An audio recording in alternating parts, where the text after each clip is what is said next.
On the 13th of June, 2012, in Rome, a young woman died at the end of a journey with a grave illness.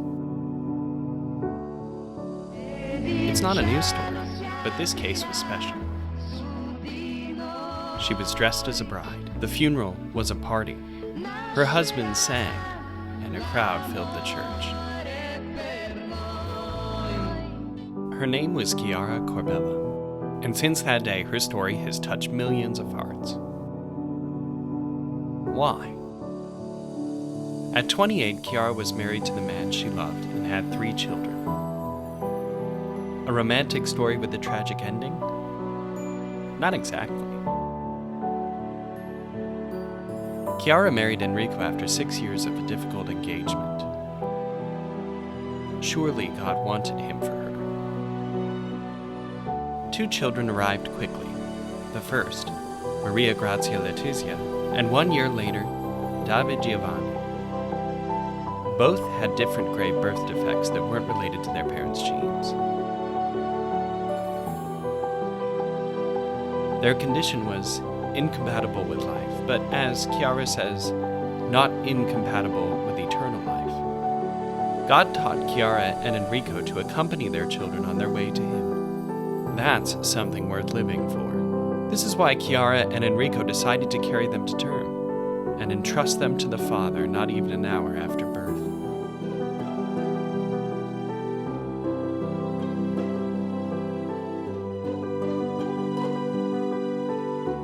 Some people saw it as a curse.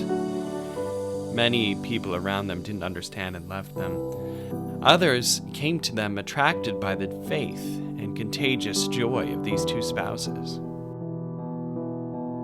Chiara and Enrico experienced it all as a blessing. God watched over them and held their hand. Then Chiara became pregnant with Francesco. This time, she was the one who faced illness, or the dragon as she called it. A malignant tumor. This too was an inexplicable mystery.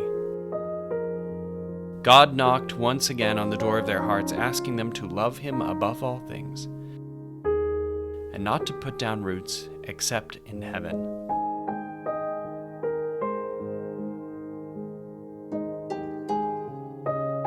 For Chiara, her son's life came before anything else. She couldn't put him in danger. After a first medical intervention, she postponed the second as long as possible so Francesco could be born without risking his life. When she began treatment again, the dragon had already sunk its claws too deep, and in less than a year, Chiara's death was imminent.